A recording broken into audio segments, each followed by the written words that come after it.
si se está fluyendo pues la diapositiva una tras otra, ¿sí? Por favor, me confirman. Antes de nada inicio, vemos que ya se inició la grabación.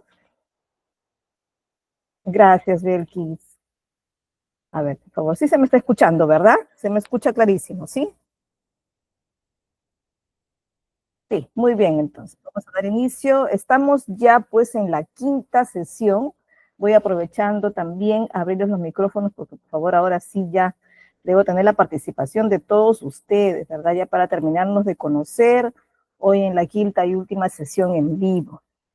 Estamos en el curso Gestión Documentaria y Archivos, ¿verdad? En la quinta sesión en vivo, la quinta que llamamos clase, que gracias al Instituto GCAP tenemos esta pues oportunidad de compartir mutuamente conocimientos y experiencias, ¿no? Les saludo una vez más la profesora Sabia Angélica Vaca Contreras y estoy pues a cargo del curso de hoy. Veamos pues que hemos visto ya con el pasar de las 4 sesiones anteriores, ¿no? Los temas, que ya me imagino que ustedes, a ver, con cuál de ellos les ha impactado más. A ver, coméntenme en el chat o de repente quieren hacerme algún comentario sobre alguna de las sesiones que hemos visto. Hemos hablado en la primera de los fundamentos necesarios de la gestión documentaria y de archivos. Hemos hablado del ciclo vital del documento, ¿no? Que nos lleva a pensar por ahí que algún documento en algún momento tenemos que eliminarlo o dar una disposición final en el archivo general histórico, ¿verdad? También hemos hablado de la conservación y la preservación, ¿no? Tenemos que por ahí velar por la vigencia futura de los documentos, ¿no? Y archivos también. Estos, claro, de una vez, de una primera mano, organizados, clasificados y designados al área que va a llevar la responsabilidad de la custodia, ¿no? Que al final, pues ahí es ahí donde, en una última oficina donde termina el proceso, es donde se queda el documento final, ¿verdad? Bueno, siempre este documento ha pasado por un sinfín de procesos, ¿no? Colaborando con alguna función principal, y esta ruta que sigue el proceso se llama pues la trazabilidad, ¿verdad? Hemos hablado también de los llamados documentos o archivos electrónicos, ¿no? Y la gestión de estos, sabiendo que estamos involucrados en la transformación digital y por lo tanto estamos dirigiéndonos hacia un momento del proceso en el que nos vamos a tener todo digital, ¿no? Todos los documentos también gestionados de manera electrónica, ¿no? Para esto nos valemos de los sistemas de gestión, de las llamadas oficinas de trámite documentario virtual o mesa de partes virtual como tenemos en la institución pública, por ejemplo, ¿no? Hoy vamos a tocar en dos partecitas. Una, primero, la retención y disposición final de los documentos, para hacer un poco énfasis de cómo es que este documento pasa por las diferentes oficinas y se queda al final en una, ¿no? Y luego de esto vamos a hacer una retroalimentación, un repaso de toda la sesión, ya de lo más destacado de la gestión documentaria y archivos. A ver, voy a leer si alguien me ha comentado por ahí algo especial. Quisiera por ahí que me comenten qué les ha parecido hasta ahorita el curso y cuál es el tema que ha sido más destacado para ustedes, que ha sido para ustedes de repente el que más le ha impactado, el que más de repente le ha hecho conocer mejores conceptos o nuevos para ustedes, ¿no?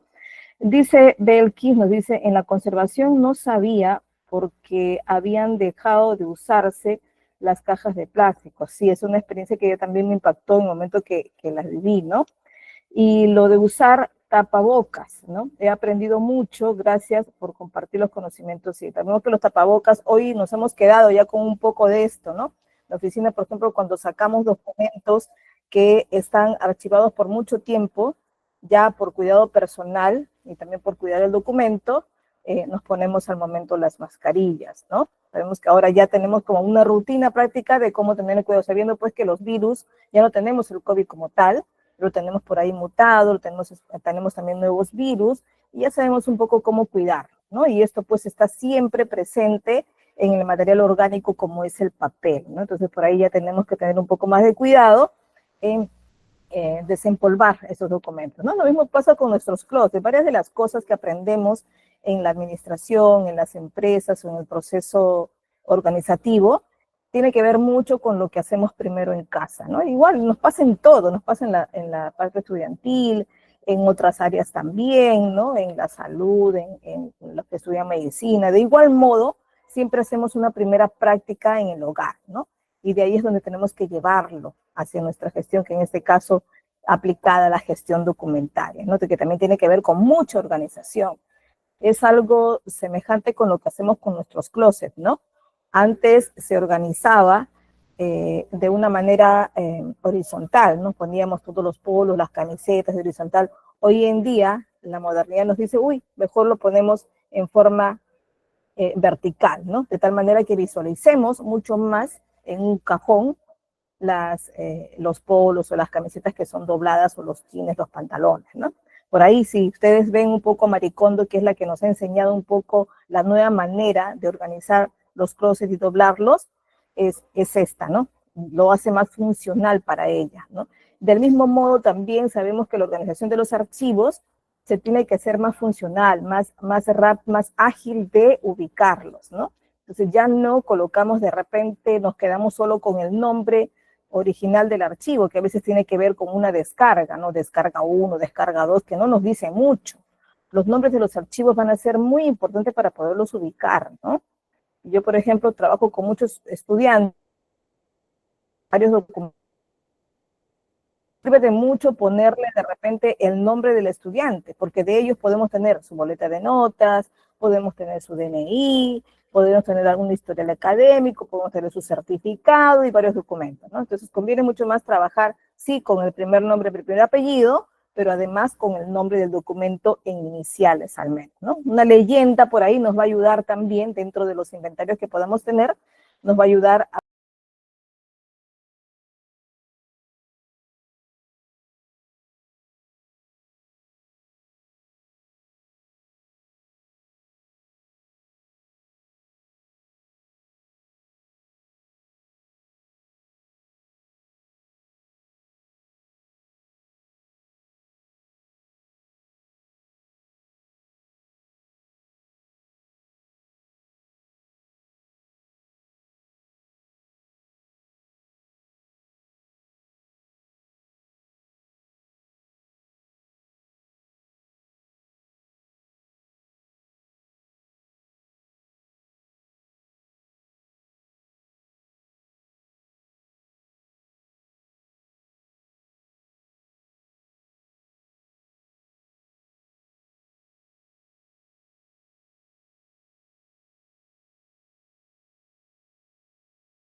¿Qué tal? Buenas noches. Tuve problemas por ahí con mi conexión en la laptop. No sé qué está pasando en estos días.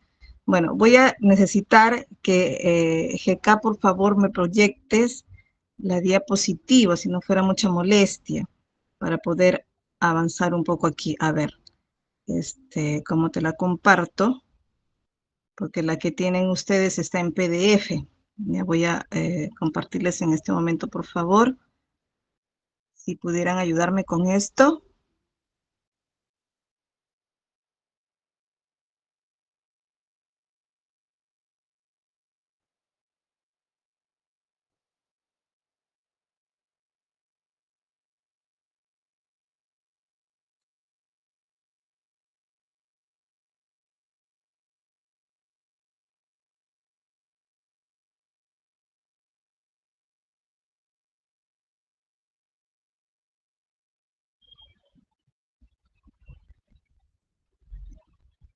Sí, estoy tratando de compartir en este momento, a ver, la diapositiva. Aquí estamos.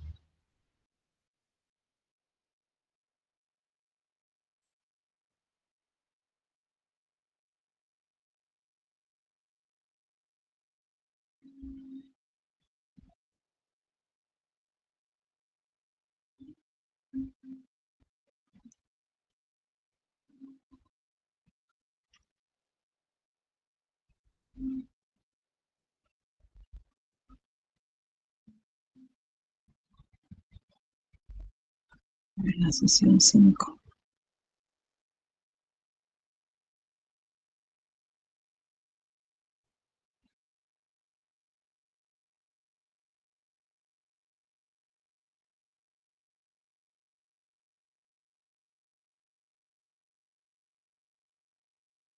Un favor, GCAP, lo envío al icono rojo, al teléfono de WhatsApp rojo o al otro. ¿A dónde podría mandarlo, por favor?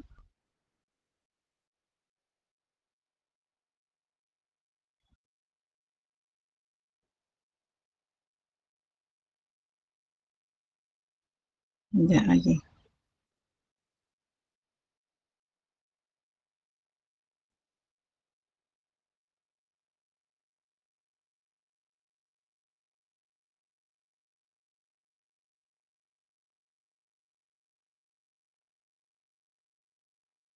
No sé si lo mandé al lugar de GCAP correcto. A ver, por favor, permítanme. Ya no debo tardar más de lo debido.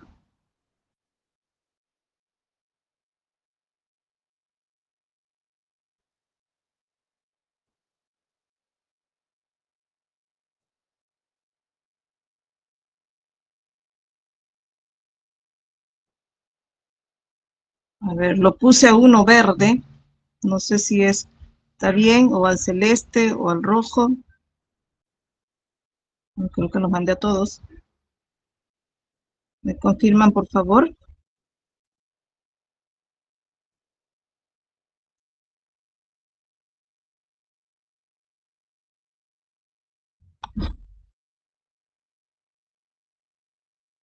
Sí lo recibieron, ¿verdad?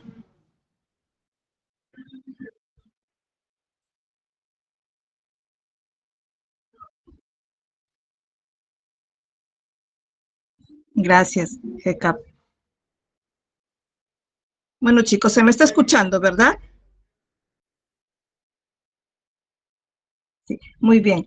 Entonces, vamos a correr la diapositiva a ver para la tercera, la cuarta, donde empieza ya el contenido, por favor, donde ya habla de la definición de retención de documentos. ¿Qué quiere decir? Ahí tenemos ya el temario de hoy, ¿no? Y podrán ver que tenemos algunos conceptos iniciales para el tema de hoy y también por ahí hay un repaso al final, ¿no? La siguiente diapositiva, ya vemos en la siguiente, vemos la definición de qué se trata, pues, esta retención de documento. Por favor, la siguiente diapositiva.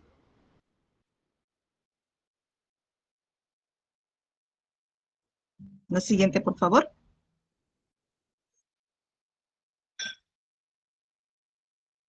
Bueno, la retención de documentos es justamente el periodo durante el cual, pues, una organización debe mantener, ¿no?, y almacenar documentos antes de su disposición final, ¿verdad? Este periodo siempre va a estar determinado por las normativas legales, ¿no? También en base a requisitos administrativos, ¿no? Requisitos fiscales también, porque siempre sabemos que nos sometemos a la fiscalización, a la transparencia, al rendimiento de cuentas que tenemos que dar a nuestros entes superiores, ¿no? Y además va a depender también del valor histórico que le damos a los documentos. Si pudieran correr, por favor, la siguiente diapositiva. Ya tenemos algunos aspectos claves que debemos tomar en cuenta para considerar esta retención de documentos, ¿ya? Vemos que no está corriendo la diapositiva, chicos, ¿lo veo yo así o es que sí está corriendo? Ya, listo, bueno. Hay algunos aspectos claves para la retención de documentos. Una es considerar la política de retención, es decir, considerar la descripción que le damos, este conjunto de directrices, este conjunto de normas que aplicamos dentro de una organización y que también tiene que ver mucho con la normativa externa, con la normativa del país, ¿no? Y esto va a definir el tiempo, ¿no?, durante el cual los diferentes tipos de documentos deben conservarse, ¿no? ¿Cuál es el objetivo de todas las políticas de retención? Asegurar justamente el cumplimiento de estas obligaciones legales, regulatorias y operativas también, proporcionando una referencia clara de una gestión de documentos, ¿no? Y con esto nos alerta de qué tanta vida le podemos dar, ¿no? En base, pues, a la función que tenga cada uno de ellos, ¿no? También se considera para evaluar también una retención de documentos, la clasificación de los mismos, ¿no? ¿Qué quiere decir? Pues tenemos que identificar y categorizar, pues, los documentos según el tipo, según su función, ¿no? Como, por ejemplo, documentos legales, documentos fiscales, documentos administrativos, operativos, etcétera, según la denominación y funciones que son base para nuestra institución, ¿no? Facilitan con esto, pues con esto voy a lograr que facilite las políticas de retención específicas y aseguramos también cada tipo de documento, su logro al final que se gestione adecuadamente, ¿no? Bueno, también nos tenemos que basar en el cumplimiento legal, es decir, aseguramos que la retención de documentos cumpla con todas las leyes, ¿no? Y las regulaciones internas o externas. Además, consideramos el valor que le damos al documento, ¿no? Ojo, habíamos dicho que el valor no tiene que ver con importancia, con jerarquías de documentos, sino con el tipo de documento, ¿no? Por ejemplo, hay un valor administrativo que se le da, que apoya justamente este proceso administrativo que siempre se da en toda institución, ¿no? Además tiene un valor legal, ¿no? Que termina siendo el sustento, la evidencia de algún procedimiento legal, ¿no? Fiscal, porque a veces es la evidencia clara de algún trámite especial que se realizó y lo guardamos pues para las futuras fiscalizaciones, ¿no? Y el histórico, que cada institución tiene como sus reglamentos internos antiguos, sus planes de trabajo, ¿no? Y todo esto es que van a marcar el procedimiento año tras año de una organización, ¿no? Y con esto se puede decidir el tiempo de retención basado pues en este valor que podemos darle, ¿no? Además, tenemos que tomar en cuenta el periodo, ¿no? El periodo de retención, ¿no? De cada documento. Y esto se establece justamente la duración específica de su conservación en cada tipo de documento. Inclusive establece un tiempo prudencial que debe permanecer en cada área. Y con esto se presenta hasta los límites de la atención, ¿no? ¿Qué quiere decir? Que si estoy enviando un informe que debe pasar por 2 áreas, quien tiene que darle la validez del proceso quizá, para al final realizar o terminar un proceso como una titulación, por ejemplo, como una emisión de vacunas, como una venta, como una compra, ¿no? Entonces tiene que pasar por varias áreas para recién tener las validaciones de ellos y la aceptación final, ¿no? Y si le damos el tiempo prudente para cada una de ellas, estamos diciéndole no te puedes demorar más de este tiempo y tienes que cumplir con informar, ¿no? O validar el proceso que estamos dando. Entonces, de esta manera, estamos no solo proponiendo el tiempo de retención, que al final va a ser, sino además el tiempo de trámite que da cada oficina. Los métodos de almacenamiento también se consideran, ¿no? Utilizar métodos adecuados, tanto para la parte física como parte digital, y plasmando para cada uno de ellos algunas políticas especiales de conservación, ¿no? De almacenamiento sobre todo, ¿no? De tal manera pues que nos asegure que el documento permanezca íntegro, ¿no? Y accesible a las personas que están autorizadas, ¿no? Y velar por la seguridad y la confidencialidad es importante porque se tienen que implementar las medidas que permitan proteger la información, que impidan por ahí que haya fuga de la información a instituciones o hacia áreas que no tengan los permisos para tenerla, para leer su contenido, ¿no? ¿Qué más? Tenemos que velar por la revisión y actualización de esas políticas, ¿no? Puede ser cambiante, así como los medios electrónicos cambian, como las comunicaciones se hacen más aceleradas, y por lo tanto también hay que actualizar ciertas normas aplicables a mi institución, ¿no? ¿Qué más? Tenemos que pensar que tiene que tener un registro de disposición, ¿no? Mantener un registro detallado de los documentos nos va a permitir conocer bien el tiempo de eliminación, el tiempo de duración en cada una de las áreas y al final su disposición final para quizá su almacenamiento permanente o su eliminación, ¿no? Ahora, sabemos que es importante considerar esta retención de documentos, sabemos que nos basamos en las normativas, que además apoyamos la eficiencia operativa de una institución, ¿no?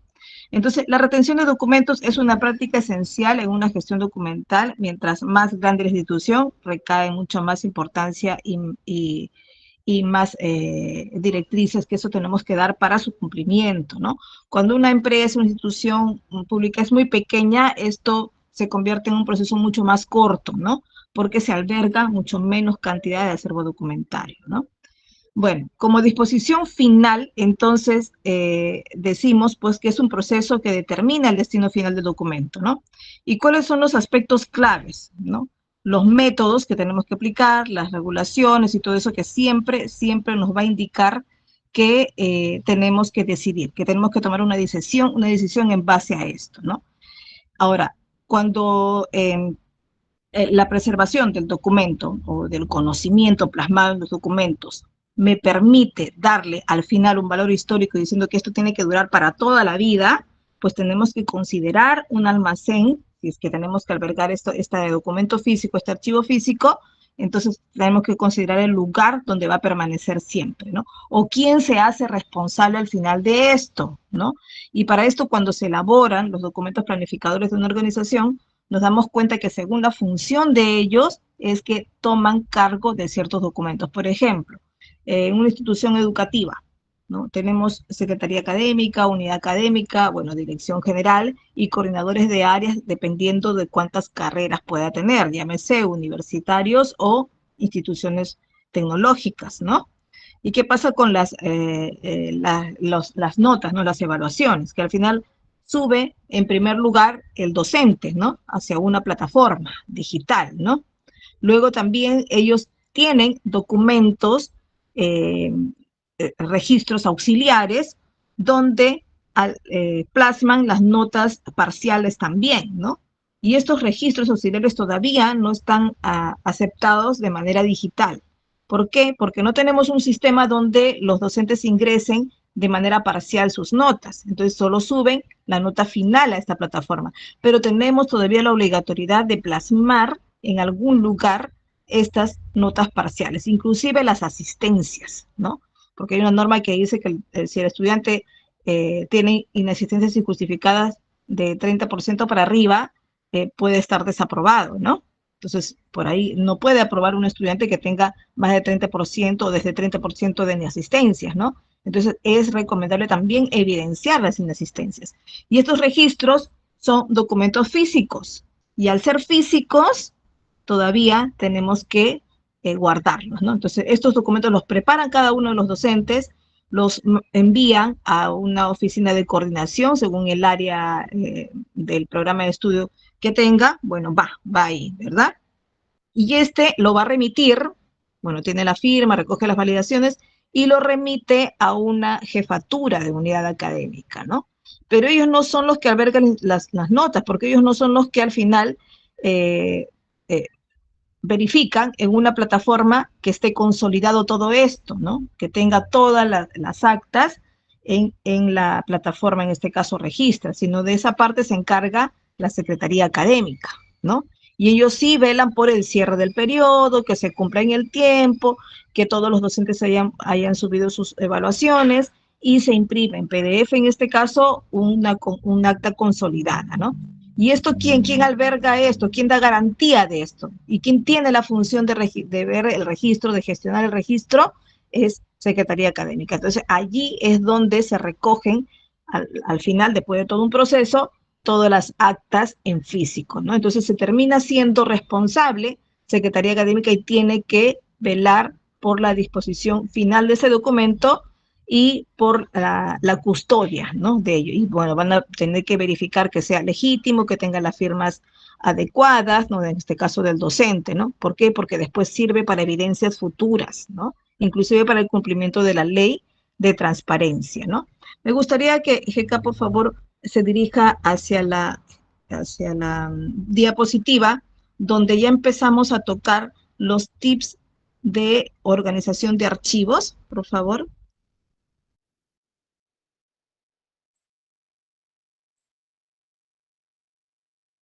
A ver, voy a ubicarlo yo acá para que sea mucho más fácil.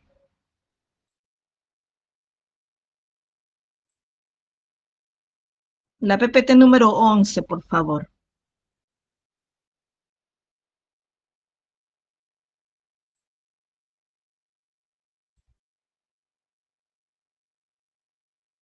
Ya, sí. Hay conceptos básicos que no podemos olvidar y en base a ellos creamos algunos tips, ¿no? Sabemos que necesitamos velar por, a ver, pero me voy a dirigir muy bien a esto, velar por la identificación del archivo, ¿no?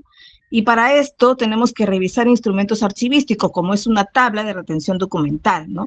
Y es ahí donde comenzamos a codificar un documento, ¿no? Es decir, desde el comienzo que creamos un documento no podemos dejar de tener una numeración correlativa, ¿no?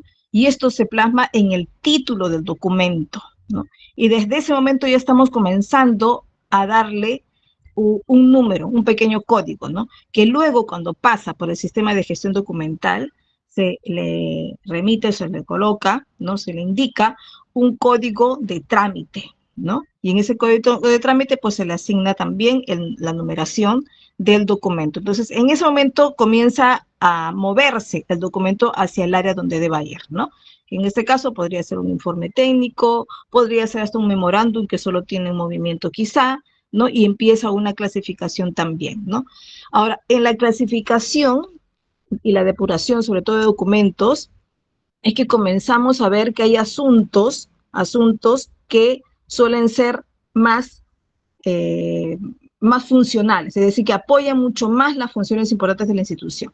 Por ejemplo, un memorándum múltiple que convoca reunión no tiene una validez futura, ¿no? ¿Por qué? Porque un memorándum te anuncia que has convocado a una reunión, es la evidencia de que convocaste a reunión.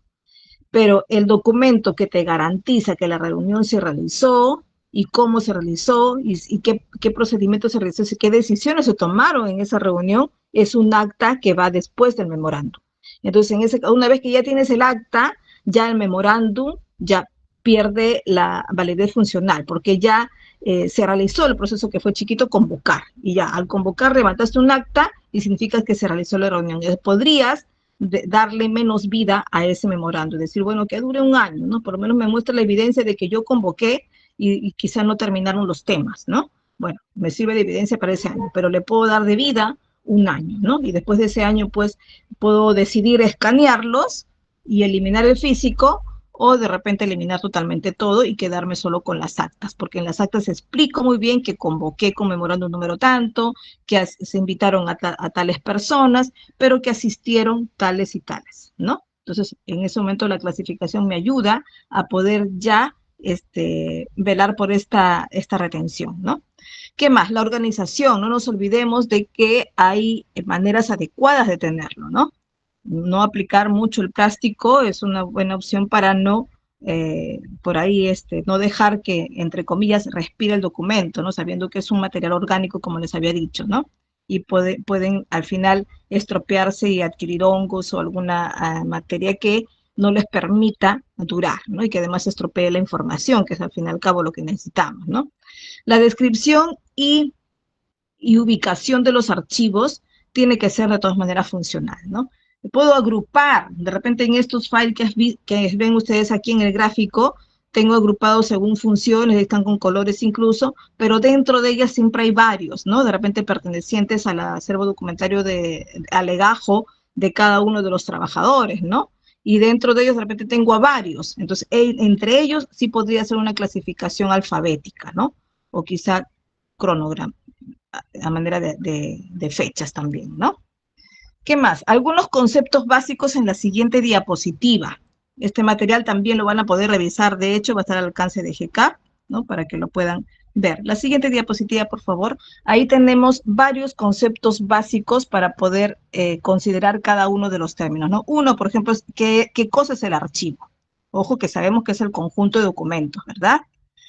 Hablamos también de un archivo de gestión que comprende toda una información que es sometida a una continua utilización, ¿verdad? Y que siempre la estamos utilizando, ¿no? Que por ahí son los informes técnicos que nos permiten visualizar siempre cada movimiento que hacemos sobre un proceso especial, ¿no?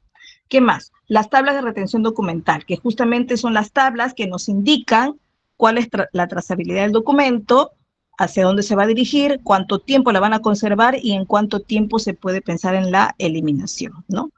Previa captura, claro, previo escaneo quizás, ¿no? La serie documental, que es el conjunto de unidades documentales, ¿no? Que a la final esa es una estructura y un contenido homogéneo para que nos permita determinar en ese momento una clasificación, ¿no? La subserie es un conjunto de unidades documentales, o sea, un código ¿no? Que se suman a la serie y que se convierte además en un código un poco más largo para el documento. Y esto nos puede explicar en qué áreas ha sido trazado o ha sido enviado, ¿verdad? La siguiente diapositiva, por favor.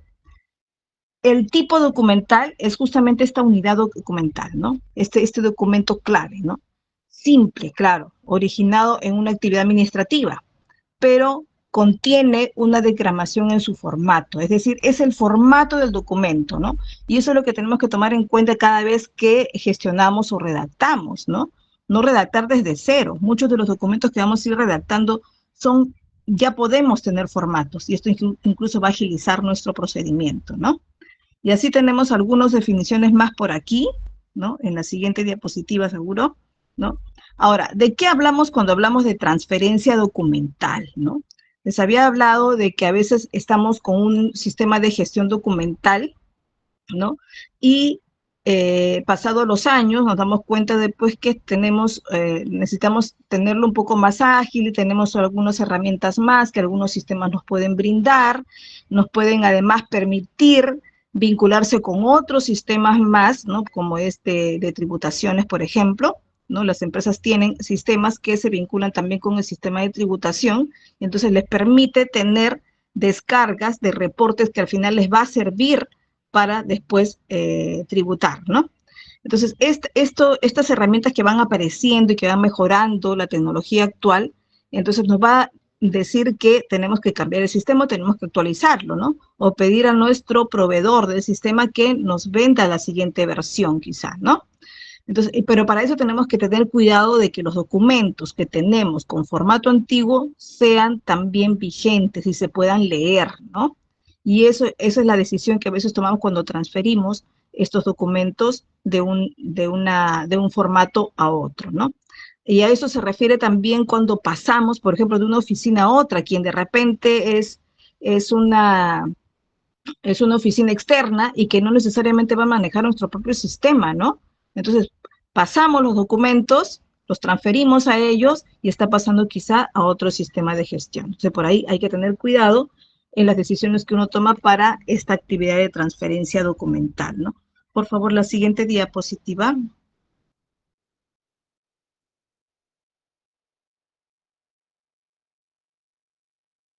Vamos a pasar a la de...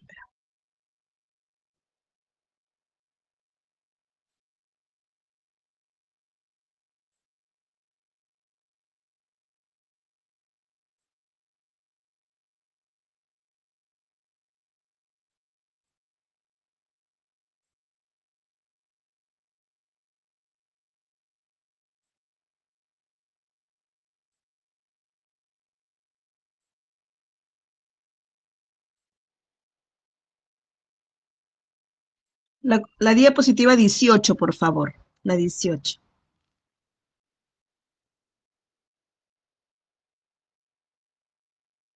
Ya. Cuando hablamos de documentos electrónicos, que es lo último que habíamos tocado, ¿verdad? La sesión anterior. ¿Cómo se genera un documento electrónico? A ver, mencióneme un ejemplo de cómo se genera un documento electrónico. A ver, por ahí los leo, o de repente tiene Melissa Reina Tenorio, se unió ya. A ver, coméntenme, ¿cómo se genera? Por ahí tiene la mano alzadita. ¿Alguien puede participar?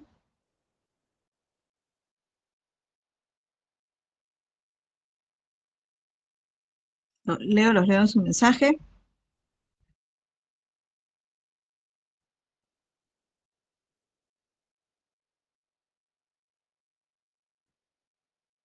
Ya, bueno. Un documento, en este caso electrónico, se genera de hecho desde un dispositivo electrónico, a partir de algunas herramientas que todos conocemos, siempre tenemos, bueno, tenemos un sinfín de herramientas, pero conocemos ya varias, ¿verdad? Y desde ellos se genera un documento que a la final se convierte en electrónico. Pero ¿qué pasa cuando yo emito un oficio?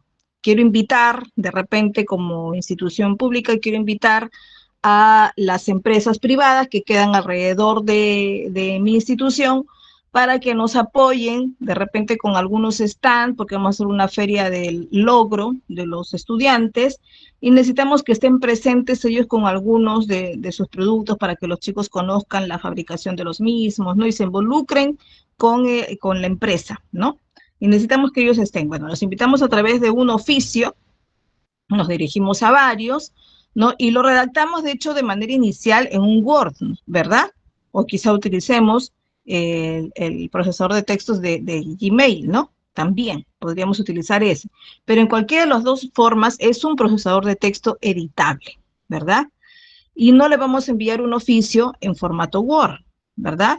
Siempre lo transformamos en PDF, pero ahí es donde tenemos que tomar una decisión. Una, si la institución tiene, en este caso la persona que va a firmar, tiene una firma digital aceptada y vinculada con el Documento Nacional de Identidad electrónico que tenemos en Perú, el DNI electrónico, pues entonces sí se validará y se enviará pues masivamente por correo o por algún lugar de trámite documentario virtual con la firma digital, ¿verdad? Pero, ¿qué pasa si no tenemos el DNI electrónico o no tenemos ni siquiera el sistema o la validación para crear una firma digital? Entonces tiene que ser creado en físico, ¿no?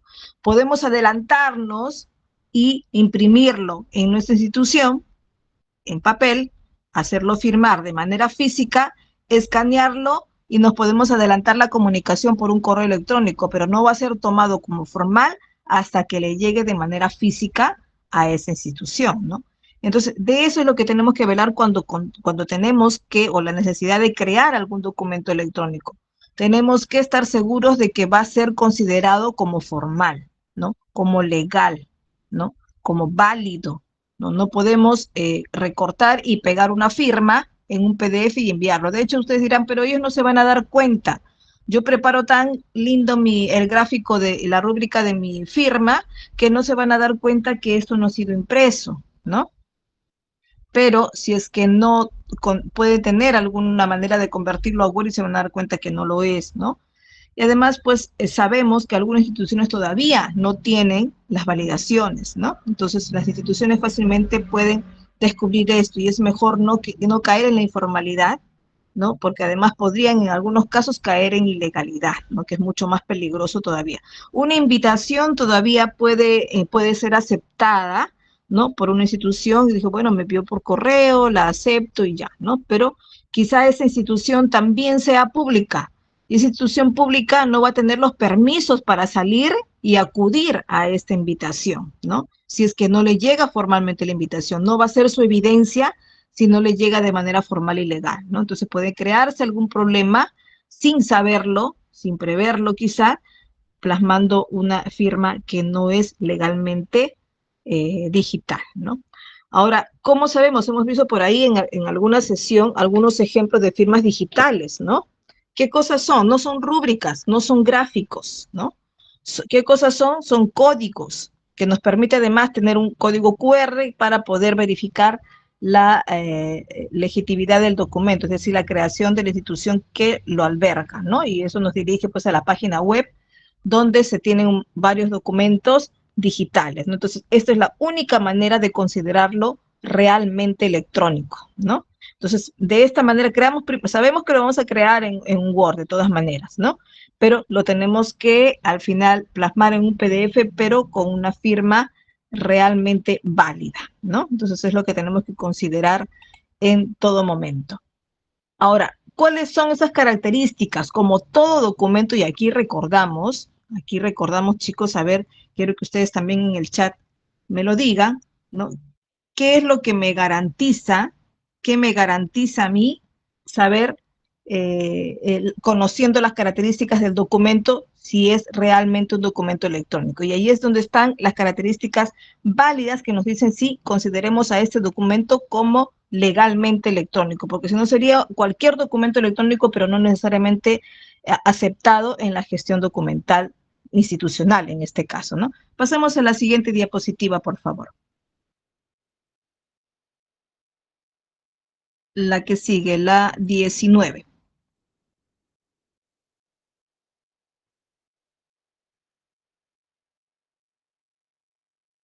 Ya. A ver, un documento electrónico para que sea legalmente aceptado, formalmente aceptado dentro de una gestión documentaria, ¿no? Tiene que tener estas características principales. Ojo, estamos recordando, yo quisiera que acá en el chat me comenten si está bien estas 4 o hay alguna más, ¿no? Bueno, uno, que sea realmente auténtico, que se permita que el documento se verifique, ¿no? Según sus parámetros de creación y de modificación, quizás, ¿no? Sobre todo de creación. Que nos garantice de que sí sea verdaderamente autoría de la persona que firma, ¿no? O por lo menos responsabilidad de la persona que firma, porque puede ser que varios hayan ayudado a redactar, pero se hace responsable el que firma, ¿no? Sobre los hechos que se están afirmando dentro de él. Una, que sea fiable, ¿no? Que refleje de manera exacta la trazabilidad de las actividades y operaciones. ¿Qué pasa cuando yo elaboro y demuestro los detalles de un proceso y además los respaldo con la normativa legal al costado? Un informe técnico, por ejemplo, se elabora a través de cuadros y en una parte se pone textual lo que se está explicando en el proceso y al costado se pone la normativa legal que lo avala, ¿no? Y se explica en un trámite de titulación, por ejemplo, se realiza eso, ¿no? Y se refleja en ese momento el proceso que siguió, por dónde pasó, quién lo aprobó en sus instancias primeras y quién aprobó la instancia final, ¿no? Entonces se explica todas las operaciones y que realmente sean aceptadas y que están realmente avaladas por un procedimiento previo, ¿no? Ojo que tenemos, toda institución, tenemos un manual de procedimientos académicos, un manual de procedimientos de trámites, ¿no? Dependiendo de la institución para donde estamos vinculados, ¿no? ¿Qué más? Velar por la integridad. ¿De qué? Garantizar, pues, que el documento se encuentre completo y sin alteraciones, ¿no? Ahora, ¿qué pasa cuando subimos un documento o enviamos un documento en PDF y de repente lo hemos alterado en el camino porque esta parte no me conviene que la lea, ¿no? Y como es electrónico y tiene un código QR, esta institución que lo recibe puede ingresar al código y abrir el documento real, ¿no? El que ha salido de la institución de origen y puede ver que de repente le llegó a él 2 páginas cuando el documento real debe tener 3 o 4 páginas, ¿no? Entonces, de eso también tengo que velar. Y tengo que estar seguro de que estoy velando, estoy garantizando que el documento esté íntegro, completo. ¿Qué pasa con las convocatorias? ¿No? Que también se envían documentos electrónicos, los currículums documentados se envían como documento electrónico, ¿no? Y a veces pasa que se indicó una foliación inicial, pero lo que llega es diferente, ¿no? Entonces pueden alterar algunas personas, porque sí, a veces en malas acciones lo pueden hacer, un PDF puede ser alterado. Ahora tenemos en Google pues herramientas que nos permiten separar y después unirlas, ¿no? Entonces pueden hacer este trabajo malintencionado en muchos casos para poder mostrar no el documento íntegro, ¿no? No, pero hay manera de verificarlo también porque la gestión documental electrónica nos garantiza también la foliación, ¿no? La disponibilidad del mismo, porque debe permitir que el documento se pueda localizar y recuperar ágilmente, ¿no? Necesitamos que esté subido de repente a algún tipo de plataforma donde tengan acceso las personas que, bueno, tienen autorización para esto. Por ejemplo, las normas legales, ¿no? Las normas legales en todo el mundo y, bueno, en el Perú la organizamos a través de una sola página web, bueno, que me dirige a otras más, pero una página web que se llama justo go.p, ¿no? Y que alberga con diferentes enlaces, de hecho, varios documentos de todos los ministerios, ¿no? Si quiero descargar, por ejemplo, la ley 30512, que tiene que ver mucho con educación, o quiero descargar la ley la ley PAG, ¿no? Que está con su número y también la podemos buscar fácilmente y me permite descargar, ¿no? Y así, todas las normas legales que tengan que ver con regímenes laborales, con tributaciones, ¿no? Si conozco el número de la ley o por lo menos la sumilla, la voy a poder encontrar, ¿no? Entonces, de esta manera tengo que velar por la disponibilidad, ¿no? Entonces, toda gestión documental electrónica tiene que garantizar esto, ¿no? Hacemos una pausita, chicos, para comentarles que GCAP, pues ya hasta esta sesión ya ustedes deben estar ya a muchos de ustedes con la seguridad de tener un certificado al final, ¿no? Tenemos la oportunidad de que GCAP les brinde un certificado, ¿verdad? De esta manera van a poder ustedes fortalecer su currículum vitae, van a poder ser el próximo destacado en su trabajo, aumentan sus conocimientos con estas capacitaciones y obtienen el aval importante internacional de Google Workspace for Education, ¿no? Con un precio promocional pueden solicitar un certificado desde 50 soles o 14 dólares estadounidenses, ¿no? Pero esta promoción está válida solo hasta el día 15 de septiembre, ¿ya? Así que aprovechen ya y sean así un profesional altamente competitivo pues en este mercado laboral. Para esto pues pueden comunicarse con el Instituto GCAP o con los administradores del grupo de WhatsApp a través de el grupo en el que están incluidos, ¿ya? Así que pueden comunicarse ahí y obtener su certificado o información a tiempo, ¿no? No esperen a última hora para que puedan tener este certificado que, por cierto, en la institución pública está totalmente obligado, ¿no? ¿Por qué? Porque un currículum no puede ser presentado sin documentos de respaldo, ¿no? La institución pública es así, todas las convocatorias son así.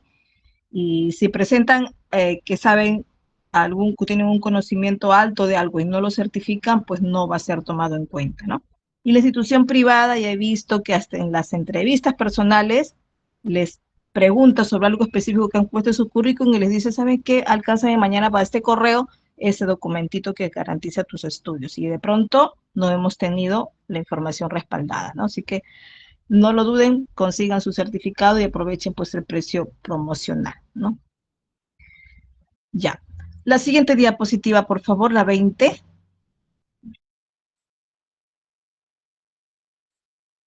Ya. Los documentos electrónicos se tienen que organizar en muchos casos de acuerdo a lo que tenemos en físico. Pero ¿qué pasa si solo tengo documentos electrónicos? De este grupo de documentos, solo tengo documentos electrónicos, ¿no? Entonces tengo que organizarlo ya no en función a lo que organicé de manera física, sino ya viendo su propia clasificación, ¿no?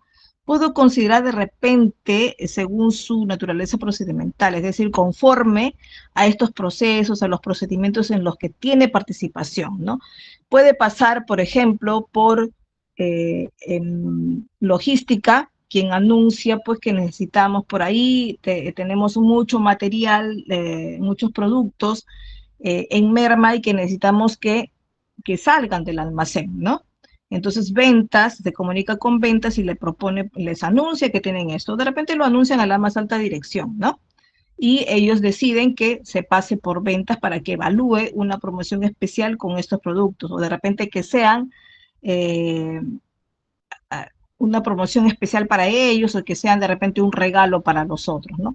Ahora, pueden ser no necesariamente productos mermados, ¿no? Sino productos que han estado ya descontinuados o que de repente ya, ya no son lanzados como nuevo modelo, ¿no? Y que podrían lanzarse con una nueva, con una puesta de valor de repente en algún tipo de empaque o en un tipo de promoción especial acompañado a los nuevos modelos, ¿no? Con un descuento muy, muy especial, ¿no? Entonces, ¿quién podría gestionar esto? Es ventas y marketing. Entonces, tiene que pasar por todas esas instancias para poder ver qué solución le dan, ¿no? Entonces, este documento va a pasar, de hecho, de manera electrónica, va a pasar por todos ellos, de acuerdo a lo que, o la información o los reportes, en este caso, pasan para que tomen decisiones, ¿no? Entonces, puede, en todo caso, crearse una organización en base a esto, pero también puede ser en base a su naturaleza documental, es decir, en base a las series o subseries que le hayamos puesto en un inicio, ¿no? En base a una, de repente, eh, función específica que tengan cada uno, ¿no? Como por ejemplo, no necesariamente tenga el problema de tomar una decisión, sino que de repente ya está un procedimiento dado desde el comienzo y se sabe que va a pasar por 2, 3 oficinas, y no es necesariamente para solucionar un problema, sino para ejecutar una acción que ya está predeterminada, ¿no? Entonces, esto sí va a ser mucho más fácil su organización porque sabemos cuál es el paso que va a seguir, ¿no? En cambio, para una propuesta de solución, sí hay que pasar por varias instancias hasta que cada uno da su opinión y toma la decisión final, en este caso la más alta jerarquía, que puede ser una dirección general o puede ser una gerencia general, ¿no? Entonces, va a depender mucho de qué naturaleza tiene este tipo de procedimiento, ¿no? Bueno, cuando hablamos de documentos electrónicos y la disposición de los mismos, la siguiente diapositiva, por favor. Cuando hablamos de esto, tenemos que pensar en quién necesita consultar, cuáles son los usuarios que son los que van a necesitar que les dispongamos de esta información plasmada en los documentos electrónicos. Estos usuarios, según sus niveles de restricción de acceso, son los que a los que podemos otorgarles, en este caso, los permisos por el autor o por el administrador de la información, ¿no? Generalmente tendría que ser por el administrador de la información, quién es el que decide por ahí qué es lo que se dispone y quién no, ¿no? Ahora, si es que es una información, por ejemplo, en matrículas, como vemos nosotros, ¿no? Y nos pide cierta grupo de delegados de repente de cada aula y nos dicen, necesitamos la información de cada uno de los estudiantes, ¿no? Pero a veces está restringida alguna información de ellos. Solo podemos dar de repente sus números de DNI porque necesitan de repente plasmar un documento formal consolidado del aula, ¿no? O pedir, por ejemplo, alguna participación especial de ellos, bueno, a alguna institución privada, ¿no? De repente para brindarlos como practicantes quizá. Bueno, el DNI sí, ¿no? Pero no foto del DNI, sino solo el número de DNI, ¿verdad? El nombre de ellos exacto, y dependiendo para qué lo necesitan, es que podemos dar un dato más, ¿no? Ahora, si requiere un delegado, por ejemplo, los teléfonos de ellos, eso ya lo han ido consiguiendo en aula, porque tienen presencialidad, ellos sí pueden recoger la autorización de que les den sus teléfonos cada uno de ellos, ¿no? Entonces, esto no va a ser muy necesario. ¿Qué pasa si un personal que se encarga de gestionar por ahí el bienestar estudiantil y nos pide la posta de cerca de la institución y nos pide los datos personales de los estudiantes, ¿no? Quieren todo, quieren su correo electrónico, quieren sus teléfonos personales, quieren su número de DNI, quieren sus nombres, quieren sus domicilios. Bueno, la finalidad de la institución de salud, de la posta médica, por ejemplo, el centro de salud que está cerca de nosotros, no nos explica por qué quiere el correo electrónico, ¿no? Si la participación de los estudiantes va a ser en el mismo institución de nosotros y donde ellos, los encargados de enfermeras y personal de salud, va a acudir a nuestra institución. Entonces no nos explica por qué lo que necesita. Y quieren enviar, nos dicen, bueno, es que queremos enviar publicidad. Y en este caso no, para envío de publicidad no podemos autorizarlo porque eso lo autoriza cada persona. No podemos enviar nosotros esa información, ¿no? Basta con enviarles el número de DNI y el nombre completo del estudiante para que creen sus cuadros para la atención médica hacia ellos, ¿no? Pero ya correos electrónicos o teléfonos que quieran incluirse en un grupo de WhatsApp ya es decisión de cada uno de los estudiantes. Y en ese caso se restringe así sea una institución de salud. En este caso no lo amerita, ¿no?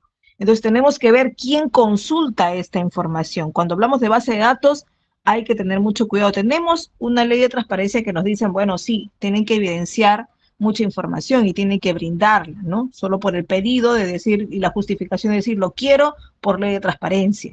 Pero también hay una ley de protección de datos personales, ¿no? Hoy en día, por ejemplo, nos dicen a instituciones que ya no pidamos copia de DNI, porque los DNIs también tienen en la primera parte alguna información que algunas personas la pueden utilizar para obtener, por ejemplo, alguna respuesta de si tienen un beneficio o no, porque recuerden que los bonos por pandemia que se dieron en el 2020 se daban brindando información de la primera KDNI, que es la fecha de emisión, la fecha de caducidad, ¿no?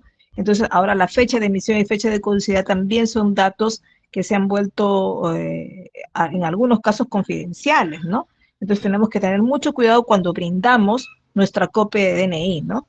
La podemos mostrar, ¿no? Pero copia ya es un poco digo restringido. ¿Por qué? Porque hay instituciones que no tenemos el sistema directo con RENIEC, ¿no? Quien nos podría brindar información más al alcance y actualizada, ¿no? Nosotros, por ejemplo, que no tenemos conexión directa con RENIEC, entonces sí necesitamos en algunos casos copia del DNI, ¿no? que nosotros pedíamos para cada trámite, copia de DNI. Ahora ya le pedimos solo una si es estudiante actual, ¿no? Si es estudiante actual, le pedimos solo una para guardarla en su legajo, ¿no? Y cada año pedimos una sola vez, ¿no? Y de ahí solo cogemos los DNI de ellos cada momento y no lo cogemos más. Ahí, y sí se les pide que bajo compromiso ellos tienen que actualizar su información. Ni bien el DNI venza, tienen que traernos nuevamente su DNI actualizado, ¿no? Entonces, esto nos están restringiendo hoy porque los DNI ya vienen a contener datos por ahí que son ciertamente confidenciales para algunos casos, ¿no?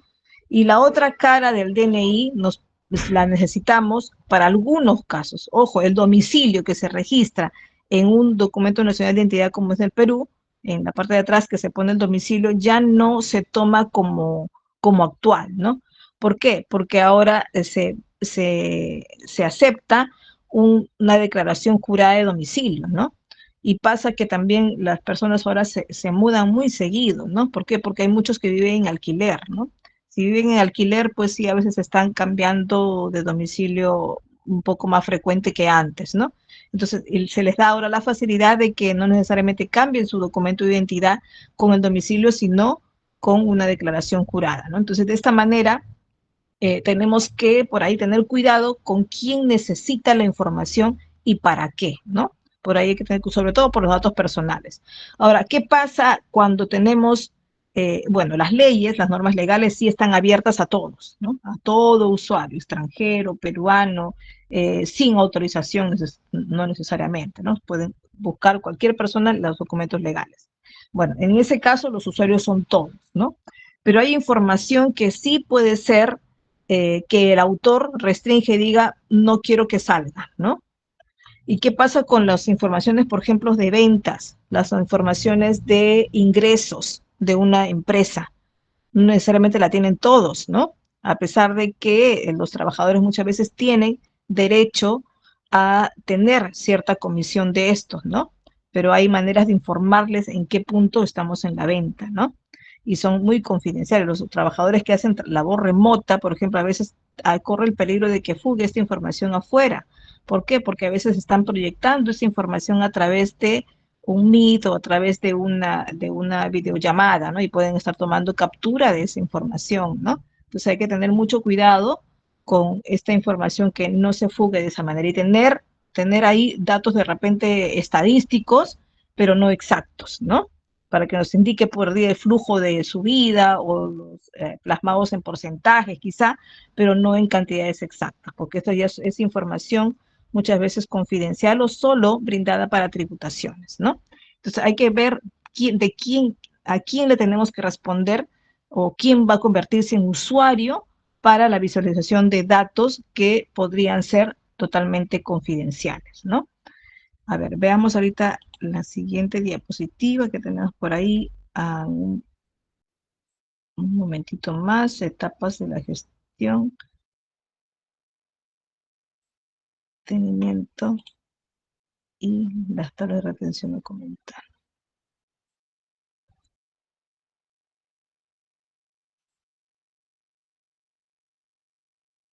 Ya. Bueno, cuando ya acá para terminar ya, en la diapositiva 23, por favor. 23 y luego la 24, ¿sí? Ya, bueno, cuando tenemos que pensar en la gestión propia del documento, ¿no? Tenemos que pensar en que en algún momento tenemos que iniciar con el documento, es decir, crearlo, recepcionarlo o capturarlo, ¿no? Que es la primera etapa de producción del documento, ¿no? Luego pensamos en su mantenimiento, ¿no? ¿De qué manera vamos a permitir que nos dure el tiempo que debamos tenerlo, ¿no? Y qué oficina es la que se encarga en tanto tiempo de albergarlo según la función que desempeña, ¿no es cierto? De hecho, que habíamos dicho que el tiempo que le damos es más o menos también el tiempo base que le damos también para poder responder, ¿no? Cuando nosotros enviamos un informe con solicitud además de cierta información, esta oficina ya debe saber en cuánto tiempo responder, ¿no? ¿Y cómo es que sabemos? Nos tenemos que poner de acuerdo dentro de la institución y sacar ese documento donde explique este tiempo para cada uno de los trámites, para cada uno de los procesos, ¿no? De tal manera que el equipo también sepa en cuánto tiempo responden, ¿no? Y cuánto tiempo tienen para de repente investigar, si se tiene que investigar y sacar los datos que se necesita, ¿no?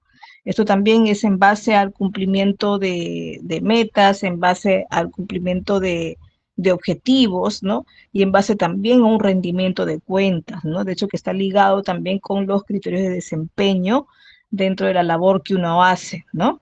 En la siguiente lámina, en la siguiente PPT, vemos que tenemos que pensar también en las etapas cuando brindamos una información o cuando creamos un documento, ¿no? Electrónico en este caso también, que tenemos que comprender los requisitos de su acceso, ¿no? De su acceso y consulta y también para la recuperación y la clasificación del acceso y visualización. Y esto lo vamos a tener más claro cuando preparemos un catálogo de los documentos, ¿no? ¿Por qué? Porque de esta manera podemos tenerlo también de manera ágil, ¿no? Ahora, este catálogo no les digo un catálogo físico, ¿no? Si hablamos de documentos electrónicos, tenemos que tener un catálogo digital, ¿no? Nos ayuda por ahí, si no tenemos un sistema de gestión documental, un Excel, ¿no? Con cierta clasificación especial o subclasificaciones o varias clasificaciones para un archivo también. Y la administración siempre puede estar a cargo un gestor documental, ¿no? Que puede ser el jefe de un departamento y puede tener varios asistentes a su cargo según las diversas funciones que tienen dentro, ¿no? Recuerden que la gestión documental puede estar involucrada dentro de cada una de las oficinas, porque todos hacen gestión de documentos, pero también podría tener la institución una gestión documentaria general, ¿no?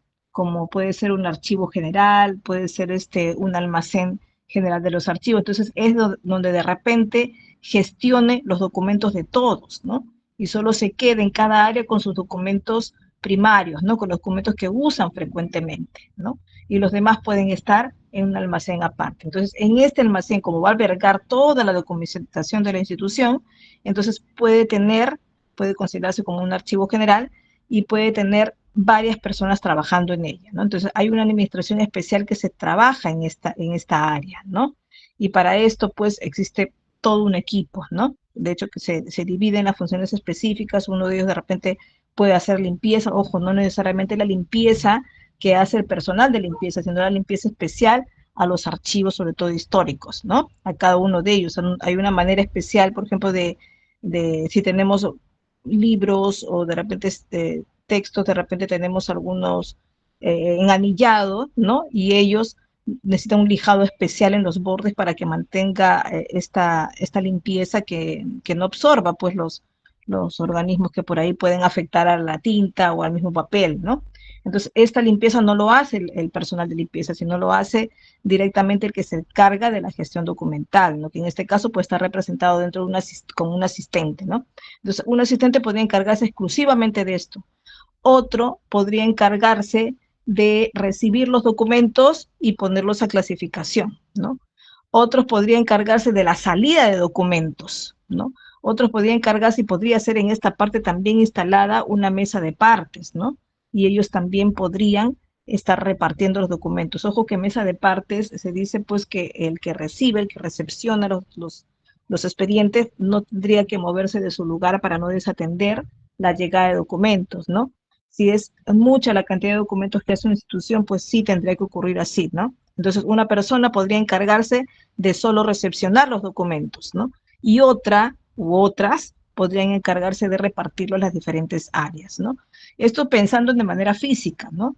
Y de manera virtual, ¿no? Digital, pues un sistema de gestión podría encargarse también, porque puede estar, de hecho, colaborativamente repartida la función, puede recepcionar y otra persona ir poniendo los códigos también, ¿no? Entonces también puede ocurrir todo eso dependiendo cómo estamos divididos en el trabajo, ¿no?